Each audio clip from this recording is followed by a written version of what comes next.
All right. Welcome back to episode 5 of the ninth inning pod. I'm here with Manic Bradley. Bradley, how are you on this wonderful Friday afternoon? Oh, I am. Do I say it? I'm gonna switch. I am doing very well, sir. All done for the week. Obviously, a nice extended weekend with Labor Day. Those of you enjoy it. Spend some time with the family. Yeah, doing fantastic. Yeah, we got a fun episode today. I think that most of the episodes coming up, we're going to talk about the playoff race or the playoffs. Um, and that is something on the list today. We're going to talk about free agents and where we're predicting some of them might end up. We got ump scorecards as usual. We got player performances as usual. And yeah, it's going to be a fun episode today. Um, Bradley, you have a Mhm. trivia question for me? Okay, I do have a trivia for you, Ben. And there wasn't any Um, editing there, I promise. no editing. I definitely did not lose my piece of paper. Anyways, who is the only player to play for all four original expansion franchises and only these franchises? So those franchises are the Angels and Rangers in the AL in 1961 and the Mets and Astros in the NL in 1962. When you started talking, I thought you were gonna say who's the only like. I know this hasn't happened, but I thought you were gonna say who's the only player to have played for all 30 teams, and I was about ready to flex my spring training knowledge. Okay, I'm gonna be honest. There's a player that's played for all 30 franchises. No, but Will Ferrell in like 10 years ago played for like 13 or 14 different teams in one day of spring training. Okay. That's my trivia. No, I'm just kidding. I the 1961 Astros. 19, maybe we said Okay, so 62. that's not the years they played for the team, but that's when they Oh, okay, okay, came okay, into okay, okay, MLB. okay, Yeah, yeah, okay. yeah. I feel like. Can you tell me the teams again? The Angels and Rangers, the Mets and Astros. Ooh. Um. I don't know why the name Michael Lorenzen pops into my brain, but I'm gonna go with Michael Lorenzen. No, you're too recent. Think all-time great as well. Angels, Rangers, Mets, Astros. All time great. And he only played for those teams, for those four. Do you have the order of which he played for those teams, or did you already give it to me? No. Those are just. Do you want the order? Yeah, yeah. Okay. Mets, Angels, Astros, Rangers. Hmm. If you want a bigger hint, this one will give it away. But just think about it for a second. Yeah, I don't. I don't like the names I have to mind. I keep like checking off the list, and then one of the teams they don't play on. Okay. Do you want the biggest hint? Yeah, yeah, yeah. He played 27 years. Oh, that doesn't do it for me. I was just trying to have like a brain spark moment that didn't push it over the edge. I'm not sure. Why don't I know the guy who played 27 years in the MLB? You want it? Yeah, tell me. Nolan Ryan. I don't think I knew that he played for the Rangers. That name came to my He, head. he yeah, he ended his career at the Rangers. He was an All-Star when he was 42 years old in 1989 for the Rangers, and that's when he Wow. started. Yeah, so he started out with the Mets in 66. Then he went to the Angels in 72. He played 9 years or 8 years with the Angels. Then he went to Houston and played 9 years there. And then he ended his career with the Rangers in 89 for 5 years. So he played 9 years with Houston, 8 years with the Angels, five with the Mets, and five with the Rangers. Nothing like being loyal to four different franchises. Yeah, no I kidding. mean, that's crazy. That's a long time at each of those spots. And hold on, let me check here. I was about to say he was an all star for every single team, but he was not an all star for the Mets. Ah, Yeah. From ages 19 to 24, he was not an all star But the year after that, he was. So Honestly, if you're not an all-star for every team you play for, what are you doing? yeah, for real. Like Figure it what a out. bump. Yeah. Like, Gosh, like just look at Derek Jeter. He was an all-star for every team he played for. for real. All right, I got a trivia for you. So I was Okay. looking into longevity of players, and I could not find a easy list for players who have played every game in 2024 so far. However, I did find an easy list for every player that played every all 162 games for their team in 2023. There are 4 of them. Can you try to Right. name them? Um.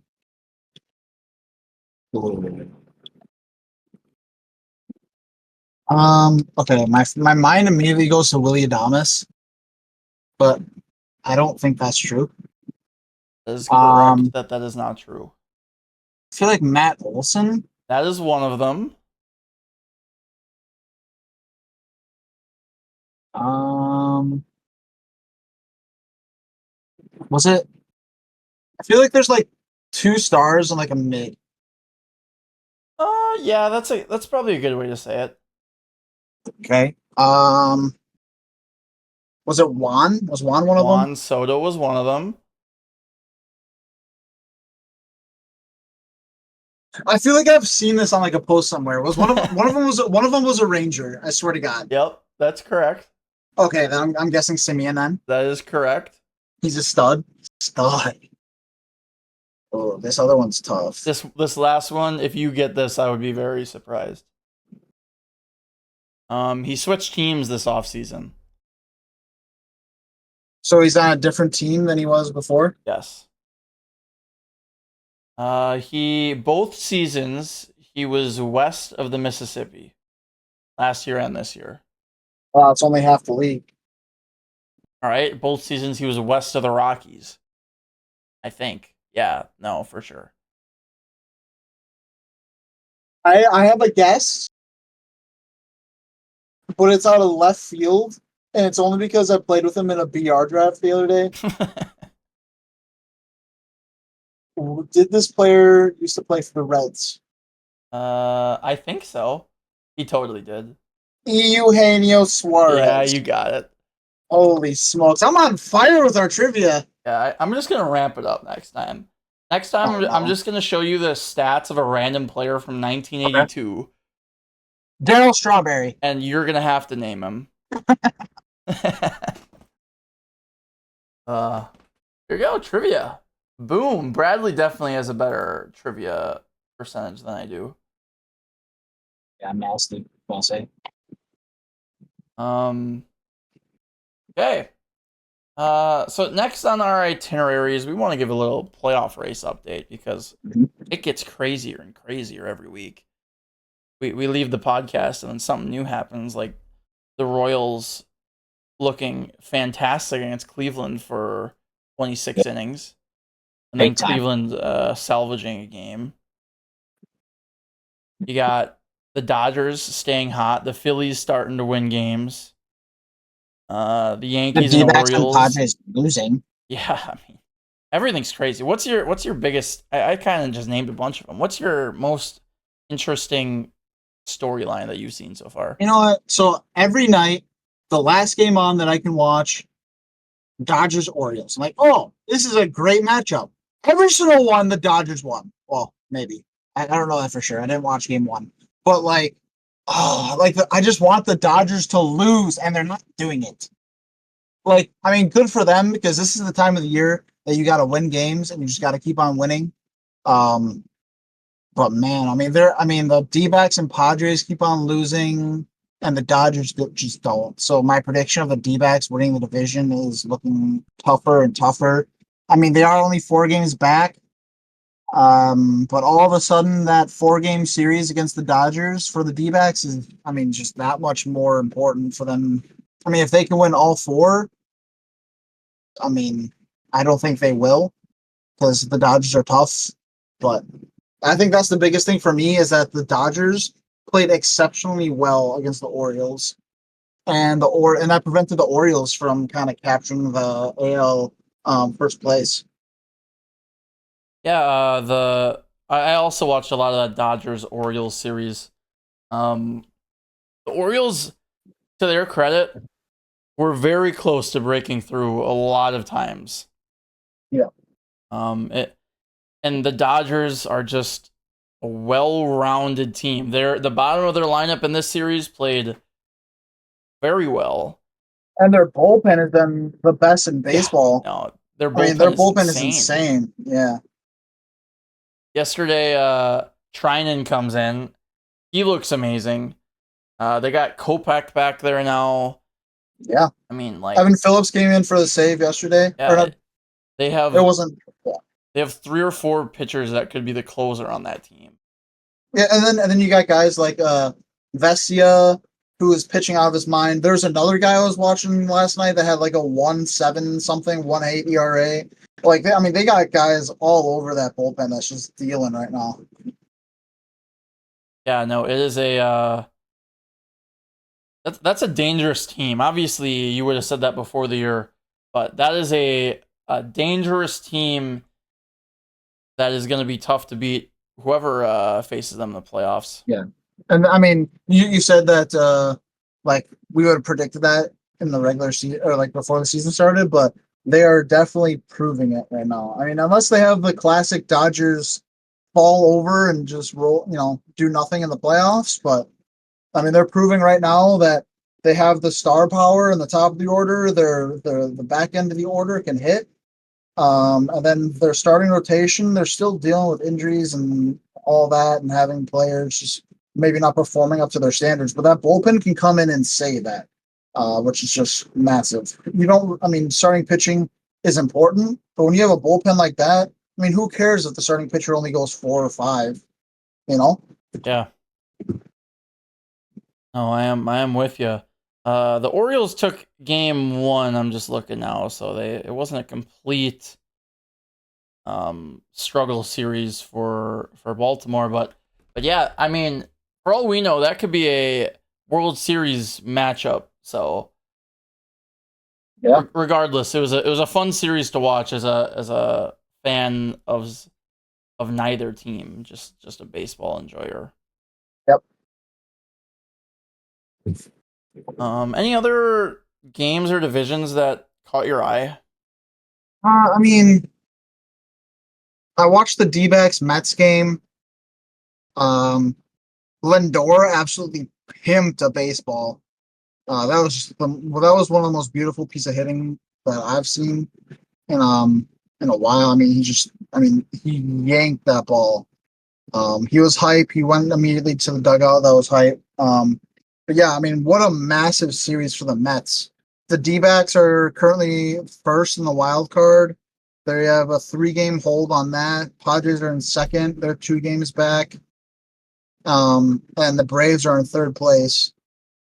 And then right behind the Braves are the Mets, and they're 3 games out of a wild card spot. So that was, I mean, the fact that they did that against the D-backs, that is a massive series win for the Mets. And I mean, it's looking dangerous for the Braves. They might just miss the playoffs all right. Which, I mean, if you would have told me before the season that they'd be even in question to make the playoffs, I would not have believed it. But I mean, the Mets are ramping it up. So I think that's one thing that has to be watched is the Braves Mets on that wild card race. Um, the Padres, they're losing games all of a sudden, so maybe they fall out. They are 2 games over as far as the wild card spots, but I mean the wild card is getting. I don't think any other team really has a shot at the wild card other than the Mets.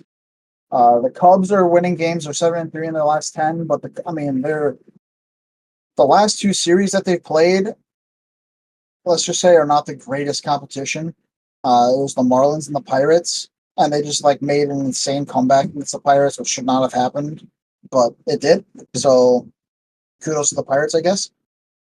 But yeah, I don't foresee the Cubs. I think it's genuinely a 4-team race. I think the D-backs and Padres, yes, they struggled as of late, but I think they're still going to make the playoffs. But the Braves, Mets, Ladies and gentlemen, keep your eyes on that. Yeah, so there's two things you said that I wanna touch on.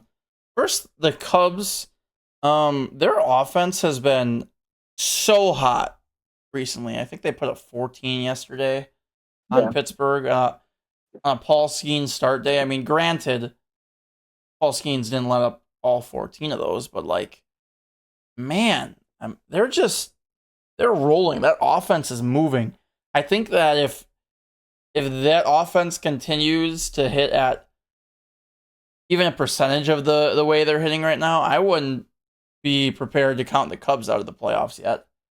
And the other division for me that is at least right now intriguing is the Braves and Phillies. You said Braves and Mets. The Braves are playing the Phillies right now, and they had a lead going into the. They had a 4-run lead going into the sixth inning and lost the game 5-4 last night. Nick Castellanos hit a 2-run homer to put the Phillies in the lead. If the Braves can hang on and at least keep that series neutral, I think their playoff chances are very good. But if the Phillies do what the Phillies are capable of doing, I mean, who knows? That for me, this Braves Phillies series that's going on right now is one of the biggest that's going to happen in the next week or two. Not to beat a dead horse here, but going back to that 14-10 Cubs Pirates game, the Pittsburgh Pirates were up 10-3 at the start of the seventh, and the Cubs rattle off 2 in the seventh, 3 in the eighth, and 6 in the ninth, and they end up winning 14-10. David Bednar got the loss, gave up 5 earned runs. I mean, it just sucks that the David Bednar All-Star last year, he was a dog, and now I mean, I don't know what's going on with him, man.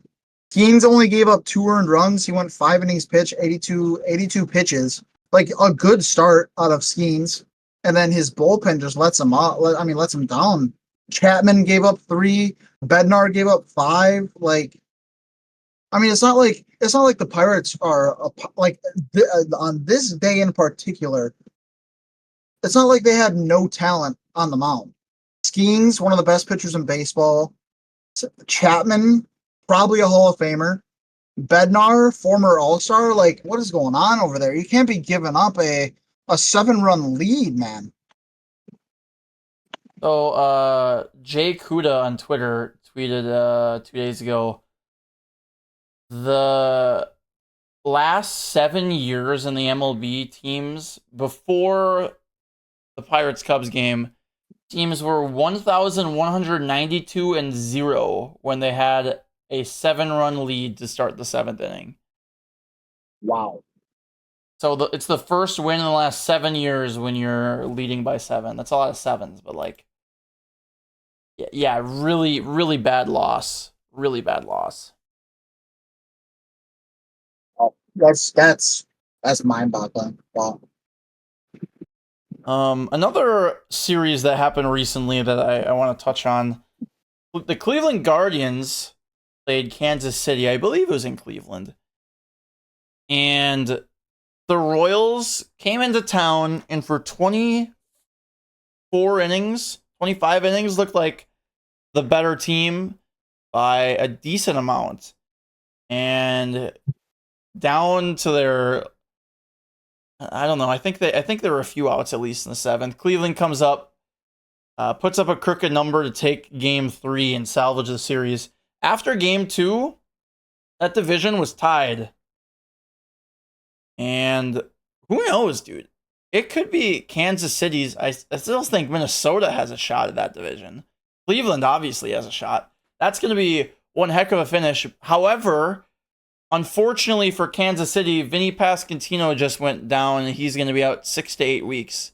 Oh, that really takes a shot at Kansas City's chances for me.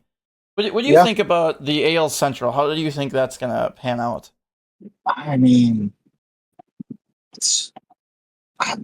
like you said, that really hurts the Royals. I mean, like you said, in I believe last week, he's one of the top RBI guys, and I mean, that's shouldering even more onto Bobby Witt. I mean, that's just that hurts. That hurts a lot. Uh, do you think that drops them out though? I don't know if it does. Uh, I mean, I mean, they're 2 games. What are they? 2 games on top of the Twins right now. Game and a half, I I don't know. think. Yeah. I mean, the Royals are only a game and a half behind the Guardians. Twins are 3.5 behind the Guardians. I don't know if the Twins, with the Royals starting rotation and Bobby Witt Jr. and obviously Salvi's still there, their defense is still solid. I think it hurts, but I don't think it completely blows up their season. If you know what I'm saying. No, I agree. I think that somebody is gonna have that opportunity when Bobby Witt Jr. is on first, second, third base, or whatever. Right. A lot of it's gonna be Salvador Perez. Throughout the lineup, I mean, there's a lot of capable hitters, so I think that it's gonna sting. But I think having, as long as you don't lose anybody else, I think they'll be able to survive. Obviously, Salvi is Salvi. He's hitting 280 this year. He's gonna continue to get runs home. Bobby Witt Jr. is Bobby Witt Jr. But really, now the question is, who's the next guy gonna be? They have the options, whether it's like Hunter Renfroe or MJ Melendez. Like it could be literally any Michael Garcia. Like the list is deep. But for me, I'm just intrigued to see who that person's going to be that steps up in Vinny's absence. Right. I don't know. It doesn't help, or it does help. Excuse me. That the Twins are 2-8 in their last 10. They've lost 4 straight. And that does help the Royals. Um, I think both of these teams are, and I can check quick, but if I'm not mistaken, I'm nearly positive they're both locked in on a wild card spot. So either way, like maybe maybe the Royals can try out some different spots there at first, different guys at first. I mean, the Twins have the third wild card spot, and the Red Sox are 3.5 games behind the Twins, and the Mariners are 4.5 games behind the Twins. So can I see the Royals slipping down to that third wild card spot? Yes. Just because, like, I was gonna make a reference to when the Brewers lost Yelich, and like, yes, that stung, but we got guys stepping up and taking care of business. You know what I'm saying? Whereas I don't know if the Royals necessarily have like MJ Melendez. He'll fill in at first, would be my guess, but I don't think he's gonna be the same offensive spark plug that Vinny was.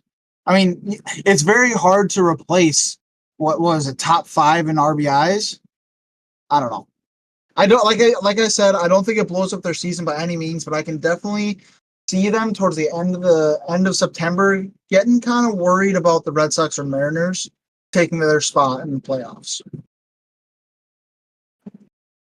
Yeah, I agree with a lot. I don't think that anybody is just going to be able to step in and replace Vinny, but somebody, it's the MLB. Somebody is going to get those runs in at least some of the time. So it's just figuring out. For me, it's who's that person going to be.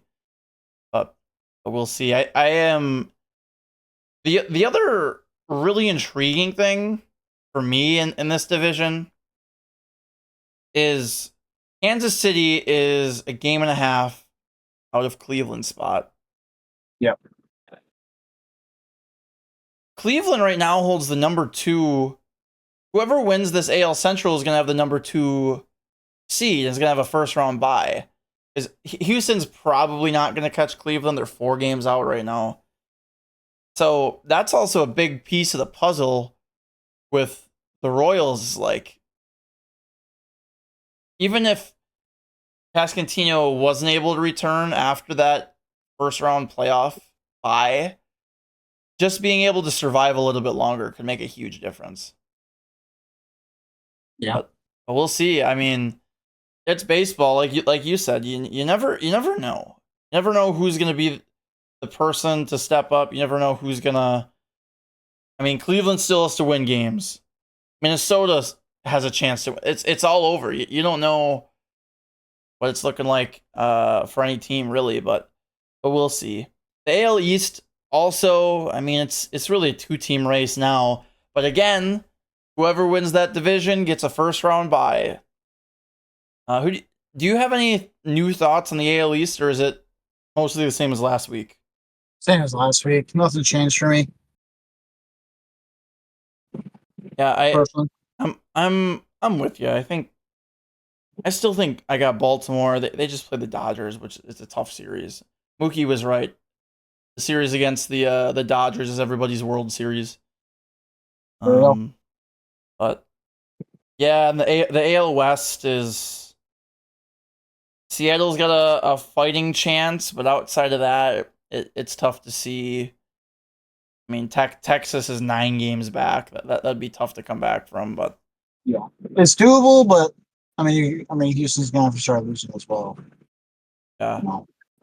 I don't know. As far as like comparison from this week to last week, I think that division leaders have pulled away a little bit. Have started to pull away. It's not like there are obviously like the AL East and the AL Central where they're still tight, but like you look at the AL West pulling away a little bit. NL East, Phillies are pulling away a little bit. The Dodgers are pulling away a little bit. So I think there's still competition to be there. Um, but it's looking scarier and scarier for those second place teams that want to win the division. yeah. The division races are always a game of uh push and pull. Like sometimes you're gonna get those plays to go your way, and then the next day those close plays aren't gonna go your way, and all of a sudden you're losing a game or two in the standings. But because I mean, even like Arizona, they go on this crazy hot streak, and San Diego, and eventually that's gonna mellow out. I mean, teams aren't gonna be hot for a month and a half. The thing with baseball that is my favorite thing compared to other sports is like it's the longest season, so then true records of teams, it's going to be as close as possibly can at the end of the year. If you get hot, you're bound to cool off and be what your true record is eventually. So, Right. but yeah, a lot of fun races going on right now. Um, we will continue to talk about this every week because there's interesting series happening every week. You guys will be listening to this on Monday. So if you guys are listening to this, check in. Guardians Royals will be on Tuesday, Wednesday, Thursday. That's the biggest series. D-backs Giants won't be too bad. A lot of big series coming up, but yeah. Um, so this is the part of the episode where we point out some of the good and bad of umpiring. If you don't know, Bradley and I are trying to be more positive towards umpires and share some of that positivity towards umpires. And even if we're not always positive, sometimes it's just good to shed light on both sides of umpiring so that fans can have more of a understanding of how the game is called. So Bradley, are there any umpires that called a game this week that you would like to mention? All right. So today, my umpire is Charlie Ramos. He called the game yesterday on the 29th of August, 2024, not 2021. Um, he called the game where Tigers versus Angels, and he had a 98.4 accuracy, whereas his expected accuracy was 95.4, and he had a 97.6 consistency. And one thing, I mean, for me, like the expected call versus accuracy isn't that big of a deal to me. I mean, I think it's important that they be as accurate as possible, obviously. But as we've talked about before, umps are human, and as long as they're consistent, and let's say they've been calling um, the outside half, for lefties and inside for righties all game. players just have to adjust. And I think consistency is like the most important thing for umps. And I think he did a fantastic job for the Tigers and Angels game. The Angels did win that 1-3-0, if anyone was wondering. So, yeah. Kudos to Mr. Ramos. Yeah, he called a good game. There's one pitch that looks like I'm kind of curious to see that pitch. I wonder if it was like a position player. No, it wouldn't have been. I don't know what happened. Mistakes happen. People are human, like Bradley said. Mm-hmm. I have two that I wanna show here. The first one is a game between Chicago and Pittsburgh, where Chicago put up 18 runs. It wasn't a close game. It was 18-8, so not a huge deal. But I just want to say Scott Barry had the worst called strike, I think, since they started measuring called strikes and balls from like an umpire standpoint. It was a Rowdy Tellez I saw this. floater. You can't even call it a changeup or a fastball. He just threw it slow. There's nothing to it. It literally just fluttered on its way to the plate. I want to say it was like 2 feet out of the strike zone, and like not even close. I mean, you can see it here on the screen. But for the most part, the rest of the game was pretty solid. A little squished strike zone, but there's nothing wrong with that. As long as he's consistent, which it looks like for the most part he was.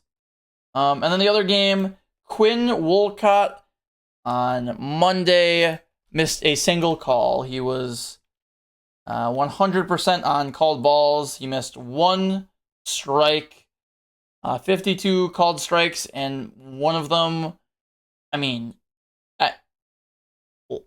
just barely missed. Is that at 2 millimeters? Like, really good day behind the plate. A shout out to Quinn Wolcott for. I mean, there's just nothing to say. He just called a great game. That's all there is to it. Yeah, that's really it. Just some fun things I noticed. Bradley's guy called a great game. My guy called a great game. Good umpiring, I think, for the most part this week. I didn't see too much on social media of upset managers this week. Nah, I didn't either. All right. Next on the list, we didn't talk about this last week. I meant to put this in the itinerary, and we didn't talk about it. I don't know how this player ranks among the people you like or dislike. I like him a lot. When I was young, I remember. I mean, it seems like every time I turn in the Brewer game, they were rivals. This player lining up against the Brewers, and it seemed like he just crushed the Brewers. I liked watching him when he didn't play the Brewers. I liked watching him when he played the Brewers. And unfortunately, Father Time has caught up to him, and he is retired. I want to talk a little bit about Joey Votto, but first, Bradley, what do you remember about Joey Votto? So it's actually funny. Oh, so there's two things. So I'll touch on your question. So when I was a kid, my dad. So I would always try to swing like Prince Fielder, right? I was a big Prince Fielder fan. He was my boy. I loved him. Bits and pieces. But my dad always told me that I should try and swing and approach the plate like Joey Votto. I always admired Joey Votto. I hated what he did to the Brewers, but like he was always such a, I don't know, he was such a classy player. And I mean, it just was recently, like towards the end of his career, where he kind of came out and realized, like, wow, this guy is really freaking funny. I don't know why he stayed quiet all these years, but like, I mean, you got to respect him coming to the ballpark, doing his work, doing it classy, and I mean, mashing baseballs. And then actually, it's funny. I was just talking to my buddy Sam. We were just talking about this Joey Votto, and we were like, "Is he a first ballot Hall of Famer?" And at first we were like, "No, he's not first ballot." Should he be in the Hall of Fame? Yes, I think so. But then we were looking, and Joey Votto, do you know his on base percentage? Like his career on base percentage? I have an idea, but tell me where it's at. His career on base percentage is 409. I was gonna guess 400. I mean, he's over 2,000 hits. He's over 300 homers. He has a 294 career batting average. He's an MVP, a Gold Glove, and a six-time All Star. I mean, maybe he doesn't get first ballot Hall of Fame, but if he doesn't end up in the Hall of Fame, I will be shocked and kind of appalled. I mean, this guy, he emulates baseball, honestly. My opinion. My opinion. Everyone, you have your own right. But Joey Votto, just the way he handled himself, and just, I mean, you can't. Whenever you're watching the Reds back then, you had to be like, "Where's Joey Votto? What is he doing?" You know what I'm saying? Yeah, I'm with you. I feel like for me, outside of one memory that I'll get to in a bit, uh, Joey Votto, in the words of Manic Bradley, was good for the game of baseball. Not wait, I take that back. He wasn't good for the game of baseball. He was great for the game of baseball. Like, there's not many players that were as good to their communities, as good with the fans, seemingly as good of a teammate. I did a little search. There's this Reddit thread that came up about Joey Votto stories from former teammates. They're all just hilarious. The stuff on here. The first one that's on here is Joey Votto would be sending videos to his teammates of him mopping the house while he's listening to Kendrick Lamar. Um, all the stuff with the fans. If you're bored, just look up like Joey Votto fan moments or like funny moments, and I mean, it's just crazy. All the stuff that he did. I remember there's a moment when he was in Chicago, and he like came back and fist bumped this young kid before he went back in the dugout. I think after he had home run. But such a great fan, just such a great player with the fans, just such a great human. Uh, and I don't know how much more you have to add, but my last thing on Joey Votto, it's kind of funny because this is like the most, maybe not anti Joey Votto, but negative thing. One thing I will forever remember is down one in Milwaukee, Joey Votto's batting, guy on base, 2 outs in the ninth. It's a long fly ball to center field. Carlos Gomez leaps to the track, catches it, steals a home run.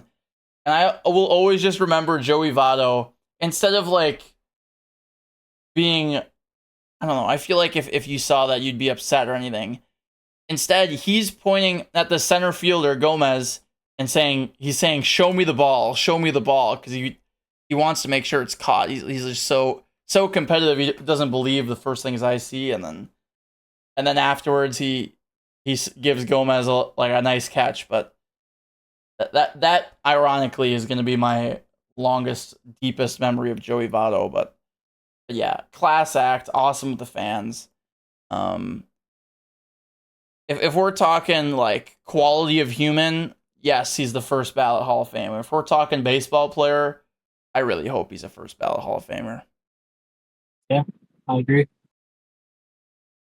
Just yeah, I mean, Joey Votto was a big part of my childhood, to be honest. So I feel old now that he's retired, but I mean, Joey, Mr. Votto, if you ever listen to this, I mean, thank you. I mean, you're great for the game of baseball. You really made watching baseball special, and thank you for everything that you've done for the fans, for the game. You're an incredible person, an incredible baseball player. I hope you enjoy retirement. Uh, Hit it on the head. Thank you, Joey Votto. Nothing else to say.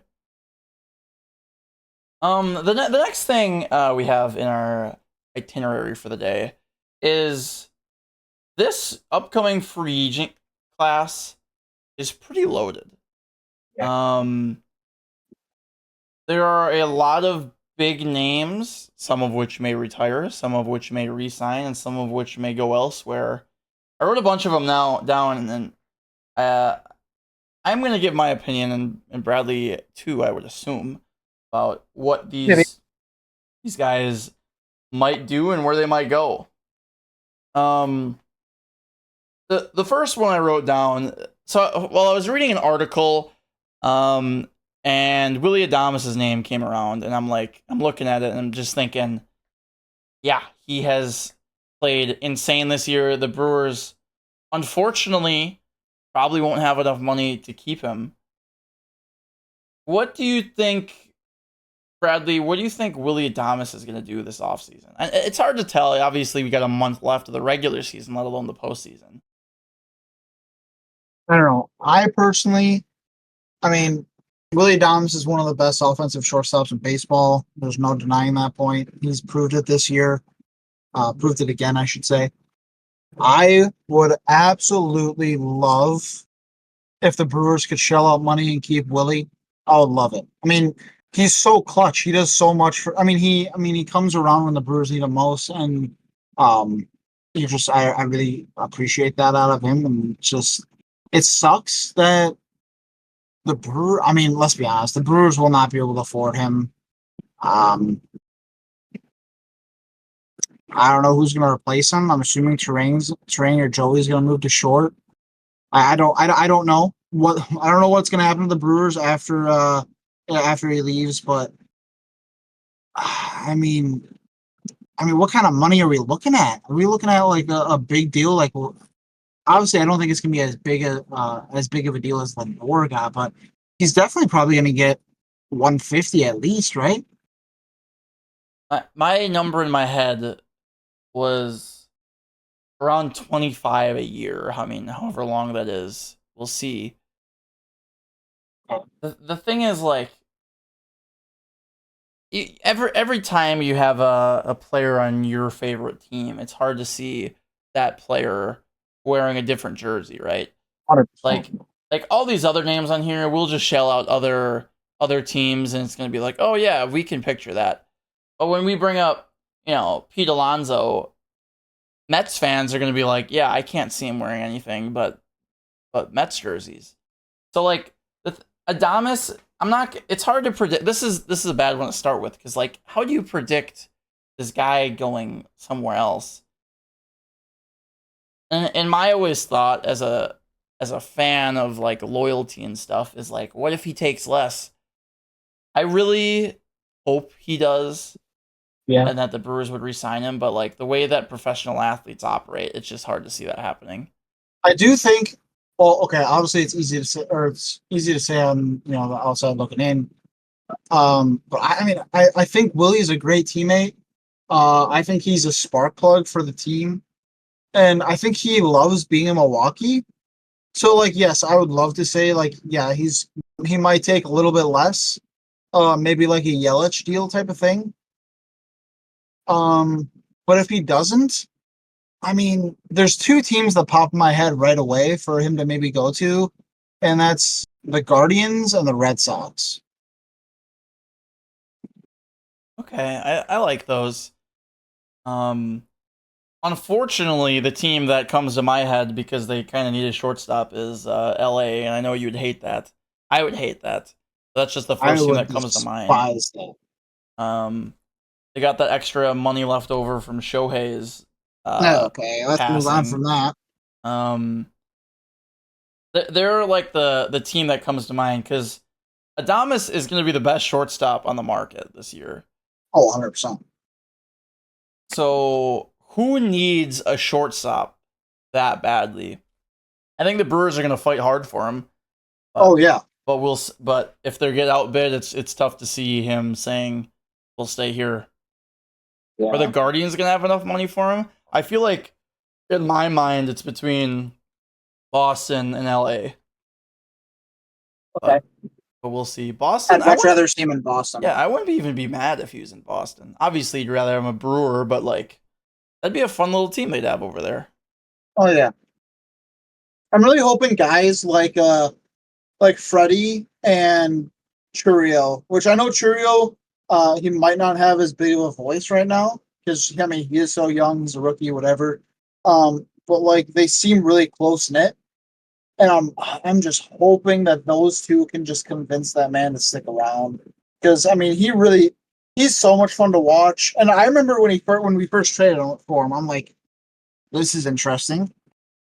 He's kind of down year the year we got him with from the Rays, but I mean the way he came out and was just he was literally an Energizer bunny. He was always smiling, cracking jokes. I mean, like any team except for the Dodgers that gets them, I mean they'll be really happy, and I mean I'll be happy for Willie. I mean I mean inevitably setting up his family for a long time, and I mean you can't really blame a guy for that. So I don't know, just don't go to the Dodgers. What? Wait. You said setting up his family, and I just remember this. Mhm. I Okay. It's one way or the other, but I'm pretty sure Willie Adamas is dating William Contreras' sister. What? It's either Contreras is dating Adamas' sister or Adamas is dating Contreras' sister. But now that I said that out loud, I mean, I feel like okay, I'm a delusional Brewers fan. I'm just getting more and more convinced that he's going to stay with the Brewers. Yeah, for real.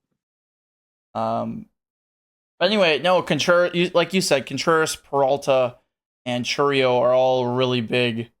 That group on the Brewers is really tight knit with Willie. So we'll Right. see. Yeah. Um, I ordered this in just an awful order for you because the Yeah, next for person real. on the list is Matt Chapman. I don't think there's any way he's leaving the Bay. You think they're gonna give him what he deserves? Yeah. The Giants have been wanting to pay players for I mean, they wanted Judge. They're gonna pay, absolutely pay Aaron Judge. I mean, they went out this year, they got Chapman, they got Snell. I mean, Snell's making 31 million or something like that. Chapman signed a $54 million deal. I thought it was the deal much like the opt in, opt out thing. Just like all of the Boris clients, but I don't know. Chapman's having a great year. Um, I don't really foresee a world where he leaves the Giants because I think the Giants are going to want to keep him around. But if not, I think the Mariners could be a very interesting spot for him. Yeah. The thing that came to mind when you said the Giants want to shell out money. So obviously Chapman is a elite defender, top 3 easy third baseman defender in the MLB. Would If the Giants want to shell out money, this is gonna sound like I'm dissing Chapman, but I'm not trying to diss Chapman here. Would they want to shell out money towards a 250 hitter, or would they rather wait for someone with maybe a little more bat, I guess? Because Oh, well, that's like Judge is obviously a clear exception. I mean, he's gonna win MVP. He's gonna do all this other crazy stuff. And putting Chapman and Judge in the same conversation is just unfair to Chapman. But well, I mean, even if they somehow split it between Chapman and somebody else, I guess that would be fine. But if you're the Giants, would you at least not test the market to see if there's a better hitter out there, or is that not something you would consider? okay. You provide valid points, but I don't really see the Giants having another third baseman lined up. Matt Chapman, like you said, is one of the best defensive third basemen in baseball. Um, I mean, he's hitting 244. He's hitting 21 homers. He's probably going to get to that magic 30 mark. He has a 331 on base percentage. Like he produces on offense too. Um, like I don't know. I think you sign him to a deal and then you try because let's be honest, the Giants have money. They have plenty of money. They can sign Chapman and then go out and get another stud, get a star guy. You know, I don't Yeah. know. I don't think Chapman getting his money ruins their shot at any of the big name free agents. I don't think that affects them at all. Yeah, I don't really know what my opinion would be on it. Like I said, I feel like for me, I would just maybe not test the waters necessarily, but at least just like consider the other free agents. I think that Chapman would be someone you sign in week 2 instead of week 1. But I don't know, like not a B option, but a B option, I guess. But anyway, the other there's actually 2 more, or no, just 1 more. The other big third baseman name on the market is Alex Bregman. For me personally, I don't see him leaving Houston. I don't see a world where he's not wearing a Astros jersey next year. Do you see a situation where he's wearing a different jersey next year? I don't think so. I mean, he's not MVP Bregman. He's still playing well. Like you said, I don't foresee him in any jersey other than an Astros uni. But like I said, baseball is baseball. Things happen. If he were to leave, kind of like in the Chapman scenario, I can like the D-backs would be interesting, but I think the Mariners could also be an interesting spot for him. So are you all in on the Seattle needs a third baseman train? I'm just on the train that the Seattle needs offense. They do. Do you know how big a Rosarena's contract is? Quite large. Uh, Oh, it, he's it's 2.8. yeah, no, they got money to spend. Hopefully, Yeah, and then he still has 2 more years of arbitration after this year. yeah. Wow, Wow, kind of a steal there. Wow, if Randy can get to any sort of what he was, that's crazy. I'm with you. The first baseman market looks like Goldschmidt and Alonso. What do you think? Where do you think those two go? I honestly have no idea who would. I mean, Goldschmidt is not. I mean, he's still decent, but he's not. He's not Goldie. You know. I don't. I honestly have no idea. I had nothing in mind for Paul Goldschmidt. I don't. I think the Cardinals re-sign him because I don't really see any other spot really that we would want him. My thoughts on Goldschmidt is wherever he goes, I think he's going to go to a team that has a chance to win the World Series. I think he's Yeah. going to primarily be like a mentor towards the younger players on the team. Mhm. Similar to Brandon Crawford this year. That didn't work out, but like going somewhere else and just at least trying to help out for a little bit. I feel like I don't think his career is over. I think he still could be a productive first baseman. Will he be in the lineup every day wherever he goes? I don't know. But I mean, even somewhere like, ironically, I feel like the Mets wouldn't be bad. Um, I just Padres What'd you say? with the Padres. I'm trying to think. Like Yeah, Luis Ariz The got shipped Padres over. would fit that. I think. Um, yeah, just somewhere that has a chance to compete, but for the most part, I mean, he's like a player coach. I feel like that's the role I see him in next year. Right. And Pete Alonso, I mean, my best answer is I see him anywhere but New York. Like I don't see how he would return to the Mets next year. Yep. No, I agree with you. I don't know. Like the two teams that popped in my head is the Cardinals and the Astros. I like both those. I do not like the Cardinals one. That's I, scary. I agree that it's scary. I like that you named those teams because I think they're high chances. Yeah, I agree. I mean, the Cardinals. I mean, they proved they want to go out and make deals when they got Arenado and Goldschmidt, and I think Alonso at this point is a clear upgrade over Goldschmidt, and honestly, it would be kind of nasty in that order. Yeah, that would help that team out a ton. I think that this is it's weird to say because obviously you're not gonna wish players to go on bad teams, but I could totally see Pete Alonso signing a massive contract with an average team and then Yeah. being stuck there for like the next 5 years, kind of like what Chris Bryant is doing on the Rockies. The Rockies were actually one of the teams that I thought Pete Alonso might go to. Can you Uh, imagine his numbers there? dude, Bradley sent me a picture the other day. When the Rockies beat the Yankees, some Rockies fan was like it's time for you two to come home. And it was a picture of Soto and Judge in a Rockies uniform at Coors Field. Could you imagine those two at Coors Field, 81 games? My God, that would be unbelievable.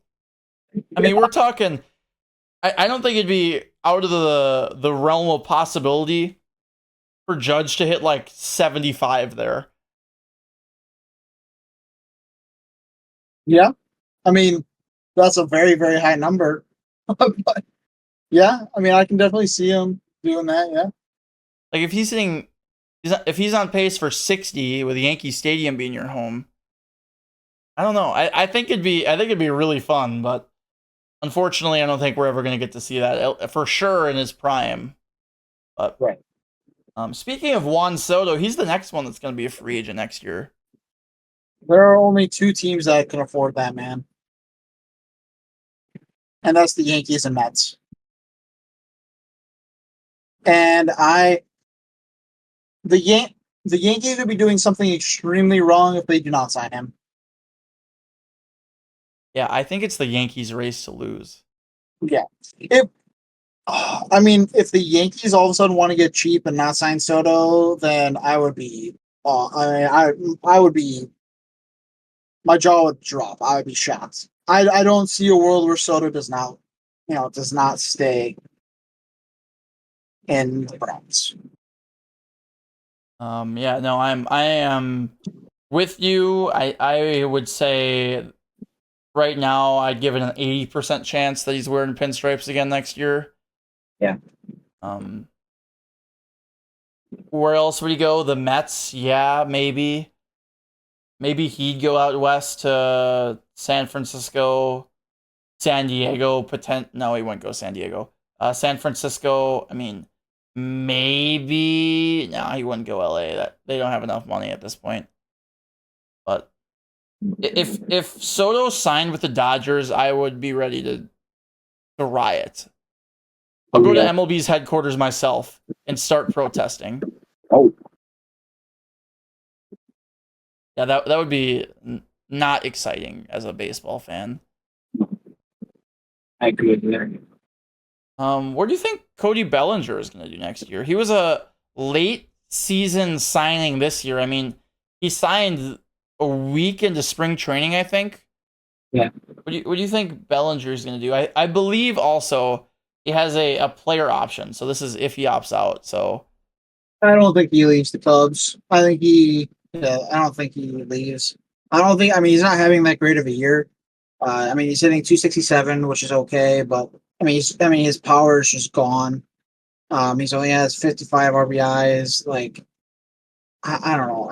I don't think he'd be making the same kind of money as he would be if he stayed with the Cubs for that extra year.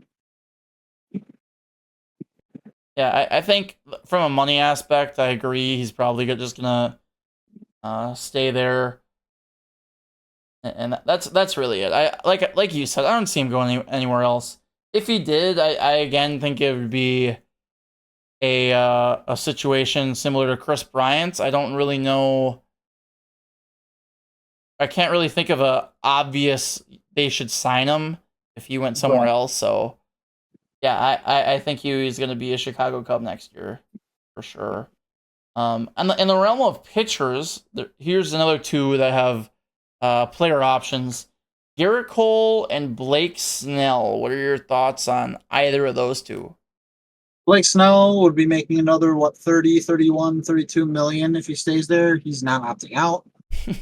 He's staying there. I mean, I will say he's turned it up in the second half of the season. He's pitching like the Cy Young last year. So I mean, good for him. But yeah, there's no way he's opting out, I don't think. Um, Garrett Cole is very interesting to me. Um, I mean, it's the same thing as Juan Soto in my head.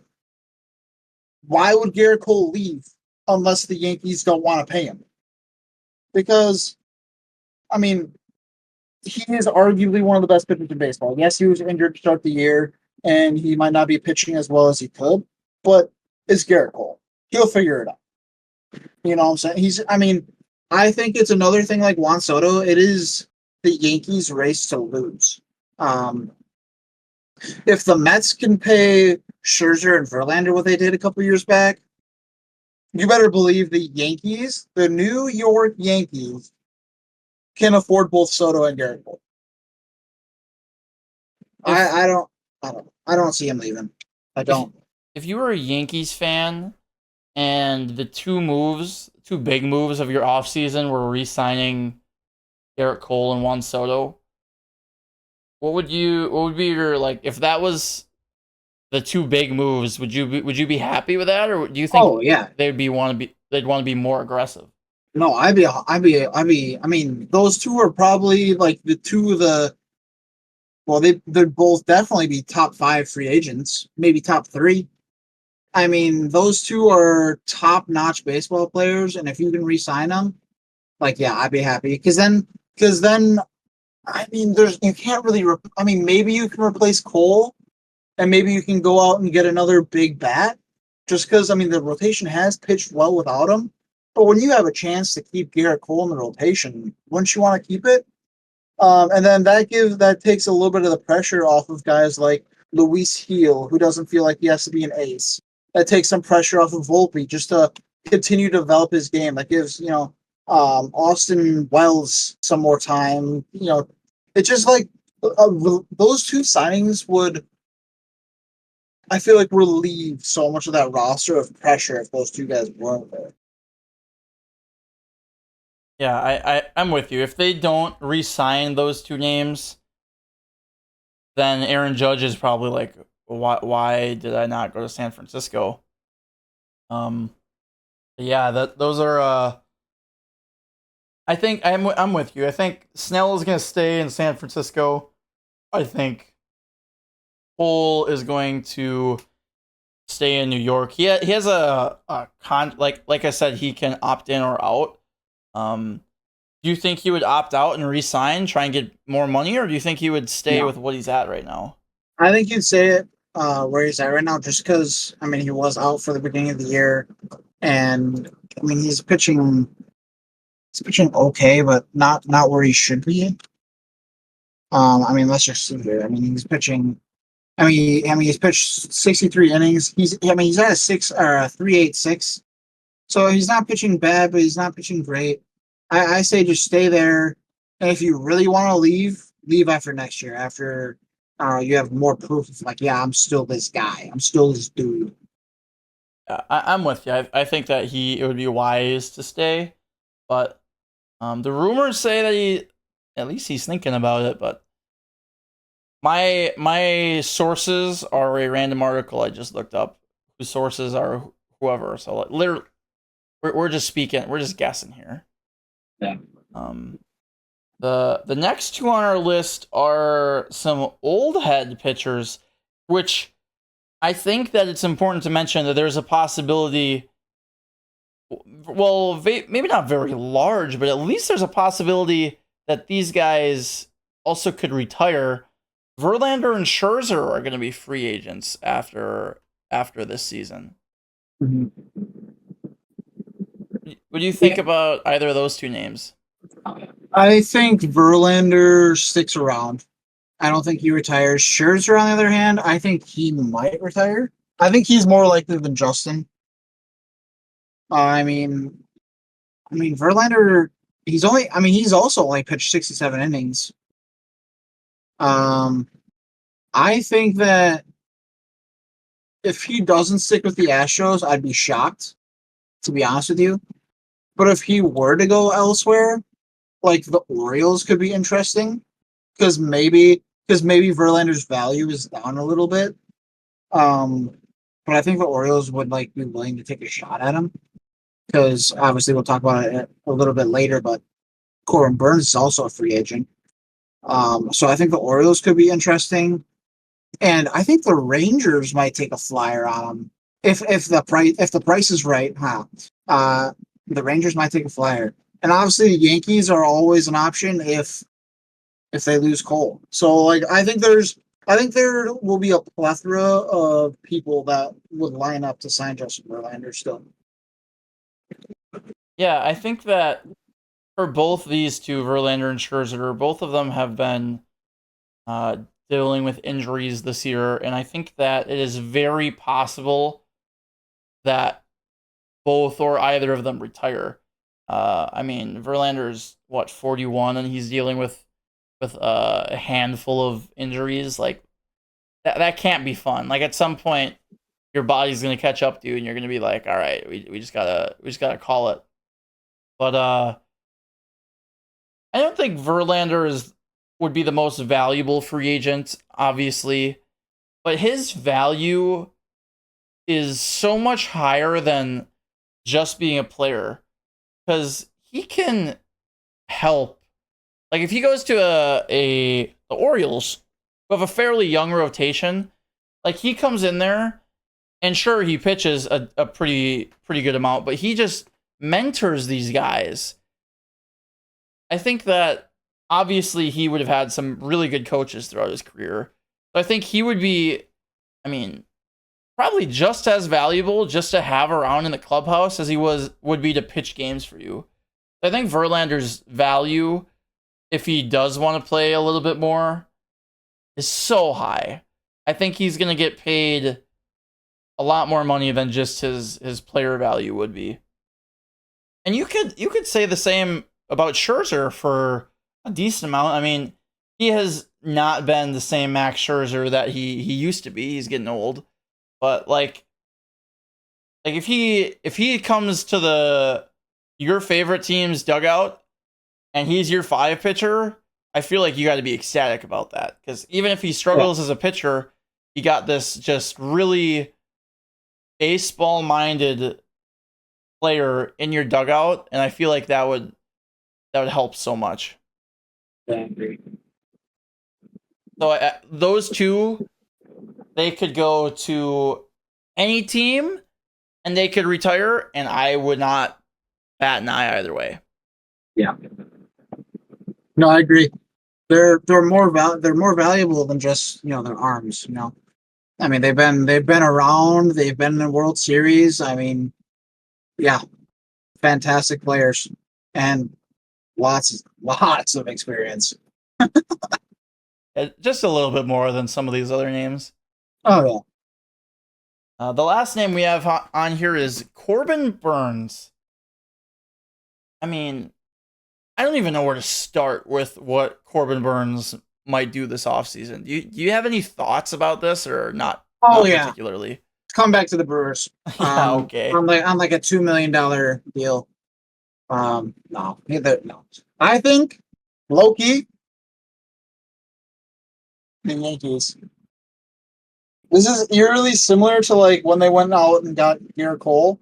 Like, do they let Cole walk and then just go out and get a younger, healthier version?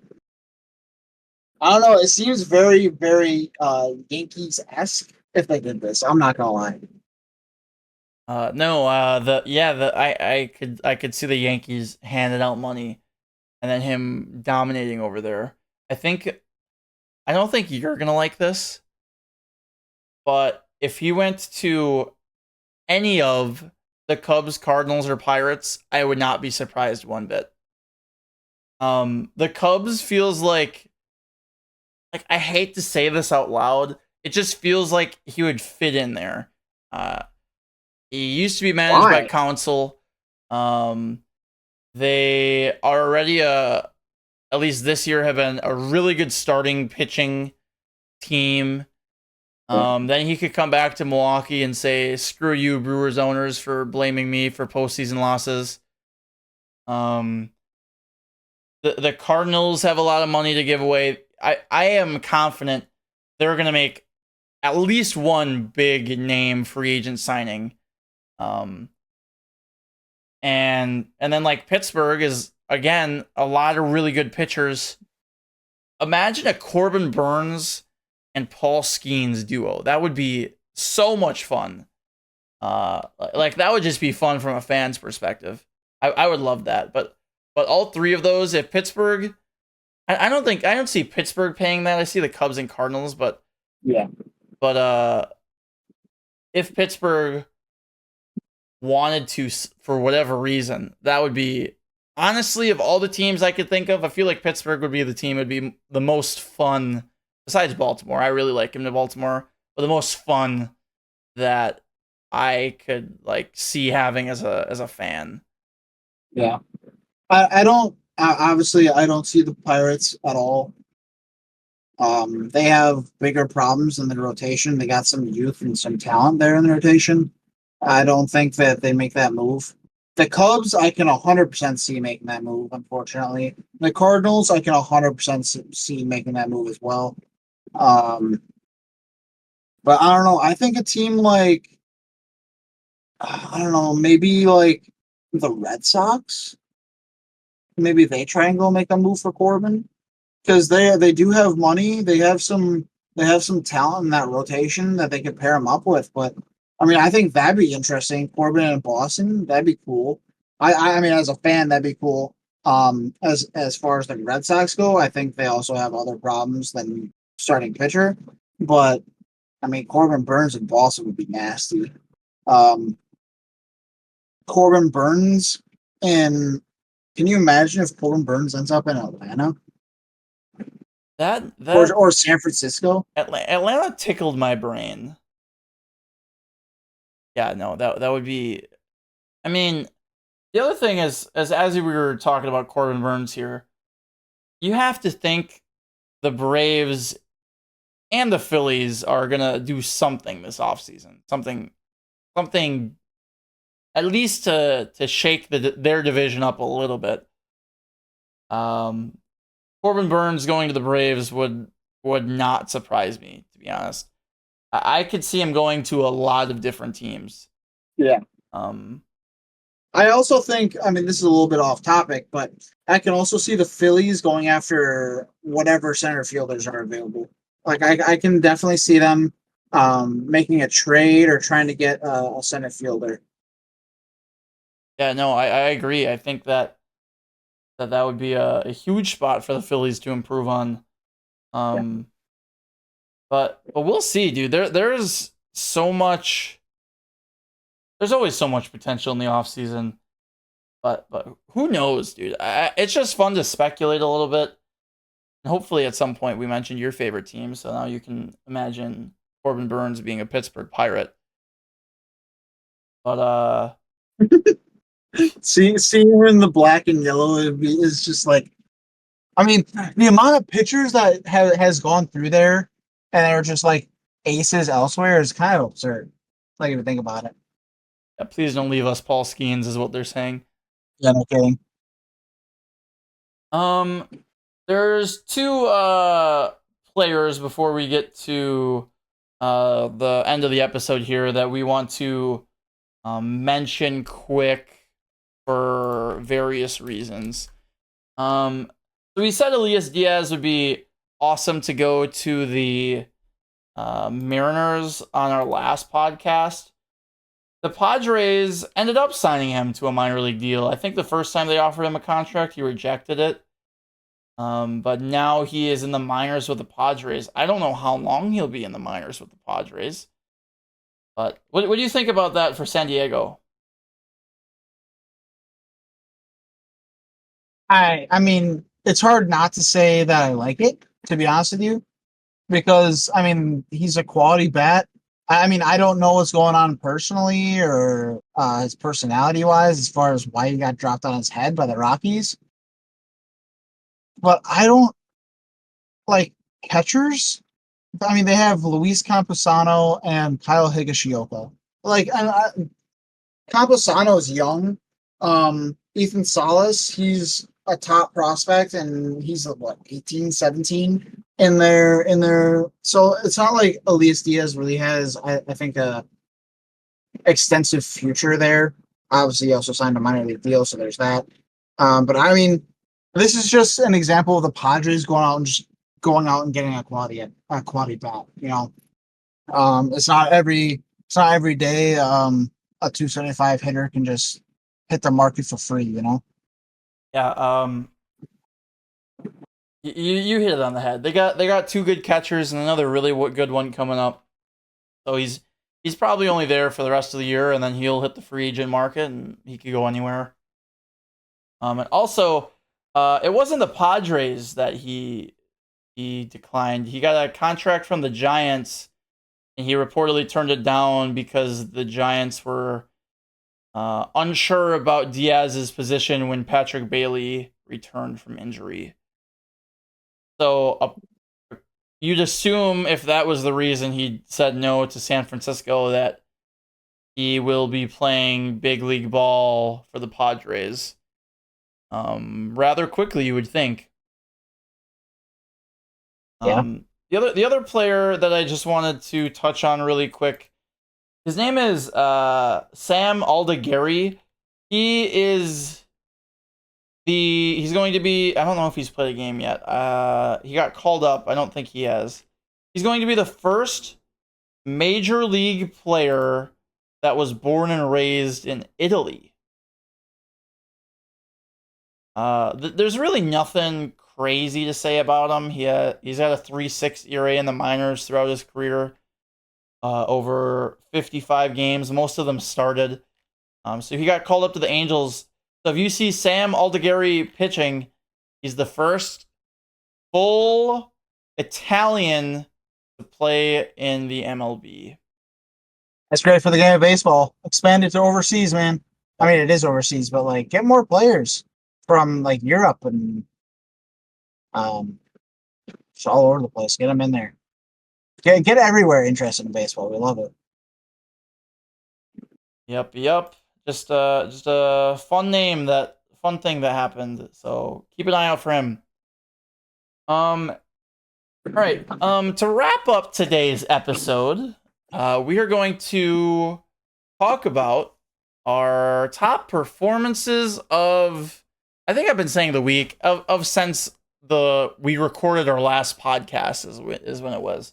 There were top performances of the recent past. Bradley, do you have a performance that you would like to highlight? I do. There's one in particular. Um, yeah, it was a good start for him. So my first performance is Patrick Corbin. I swear to God, it's been like 10 years, and all I can remember about him is him just being ridiculed for robbing the Nationals and just pitching awful baseball. But you know what? This man against the New York Yankees went 6 innings, gave up 2 hits, walked 2 guys, and had 6 strikeouts, and ended up throwing 104 pitches against that team. That is a very impressive start for Patrick Corbin in general. The past couple years, that is a very impressive start. And I don't know if it was just a fluke game, but I hope he can keep it up because I mean I kind of feel at this point I just kind of feel bad for him because I mean everybody just rips on him. I mean also the stats don't help that fact, but I mean I'm really happy to see Patrick Corbin finally having a good start in there. Other than just bad. Yeah, Patrick Corbin said, "I don't care who the mayor of New York is. I'm the president, baby." For real, he is now. One of my performances. This is kind of more than just the last week. It's just the recent past. Mm-hmm. John Kenzie Noel of Cleveland, I became aware of recently. He is killing it. On Saturday, he hit a homer against the Rangers. He was 3 for 5. But Over the course of the year, he has 12 homers and 121 at bats since being called up on June 26th. He has a 941 OPS this year. He is just crushing baseballs. And I hadn't really heard much of him. So, John Kenzie Noel, welcome to the Bigs. And thank you for putting yourself on my radar. Who is your second performance, Bradley? My second one is a player that I kind of called out early on in our podcast. I believe it was the first or second episode. PCA, Pete Crow Armstrong of the Chicago Cubs. I was saying, should we be worried about him? But I just wanted to shout him out here. In the game where the Cubs made that historic comeback against the Pittsburgh Pirates, he ended up going 4 for 4 with 4 runs and a walk. I mean, he's the Cubs' top prospect. I'm glad to see him finally succeeding. Hopefully, he can continue use this as momentum. He's a talented dude. There's no doubting that, and he's just got to piece it all together. And this is a great start, a great performance. You gotta give him props for doing what he did here. I really want to point that out because I was negative on him. I also want to bring it to light, like, he is a good baseball player. He is talented. He can do this. You know what I'm saying? I just keep it up, PCA, and you'll be leading off for the Cubs before you know it. Ian Happ, who? It's funny you said PCA because I also wrote down that exact game from PCA. No way. Yeah. I mean, you hit it on the head. 4 for 4. His batting average is up to in the 230s. He's putting it together. Watch out, NL Central. Oh, man. Take it easy over there. I'm gonna just skip to my third person because you just hogged the mic for a good half hour while you're talking about him. Wow. My final performance, JJ Bleday last night for Oakland, in a absolutely brutal loss to the Reds. Had a 3-homer game, and if that wasn't enough, the Reds had the bases loaded and 1 out. He makes a diving catch in right field and throws out a guy to third. Just a all around game from JJ Bleday. It's his second 3-homer game of the year. Wow. Yeah, he's blossoming. What on earth are I love his name too, JJ Bleday. It's so much fun to say. Say it. JJ Bleday. Yeah, say it again. JJ Bleday. It's great. I'm a JJ Bleday fan. Who's your final performance, Bradley? My final one, I was going between Dylan Cruz and this other guy. And in case you didn't know, I'm not going with Dylan Cruz, even though props to him. But Travis Jankowski with the catch of the year. If you haven't seen it, go to our Twitter page because it is there and you can bask in its glory. It is beautiful. It is amazing. It is Jennifer Aniston and Friends. It is beautiful. Take it in. Go to our Twitter. Check it out. But yeah, Travis Jankowski, that is the most impressive catch that I have probably ever seen in baseball in my lifetime. That was incredible. I mean, how can you not shout that out? How can you not? Yeah, he makes one of the greatest catches I've ever seen in my lifetime. And what do the Rangers do? They put him on waivers. Oh no! Oh no! Just brutal. Yeah, you just won this game for us. Yeah, you can work your way back down to AAA. That's brutal. Holy. Yeah, that would tough day to be a Jankowski fan. Yeah, no kidding. Wow. Wait, aren't you a Jankowski fan? I am a Jankowski fan. I cried when I woke up this morning. Oh, I bet. I did my sheets 2 times because there was so much water in them. Is that the reason why? We're gonna wrap this episode up before it gets any more out of control here. Yeah, like Bradley said, check out our Twitter, check out our Instagram, check out Spotify or YouTube if you want to. If Okay. you like it, drop a like. Hit subscribe on YouTube. On Spotify, drop a 5-star rating. Let us know if you're liking it. Because I mean, we're having fun. We love baseball, but we want to hear your feedback too. And ultimately, it means a lot to us that you're entertained, you're enjoying yourselves, and maybe on the YouTube videos, drop a comment as far as like what you want to hear. If there's like a new segment, maybe just let us know. We want to hear it. So thank you guys for watching. Thank you so much.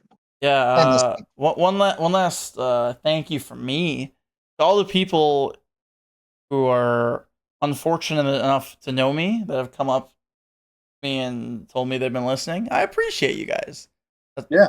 That's all I got. So I've had a surprising amount of people do that for me too. So thank you and shout out to you guys too. It really makes my day every single time I hear that. yeah, and the more you text us with your biased opinions, the more our opinions will become biased in favor of you because we probably like you. Yeah. Unless you're my old roommate that was the Guardians fan, I am just gonna continue to dislike you and the Guardians, unfortunately. Wow. Yeah. Life's tough, you know? It is tough. Very tough. It's so tough that I'm gonna end the podcast right now. Bye guys, have a good one.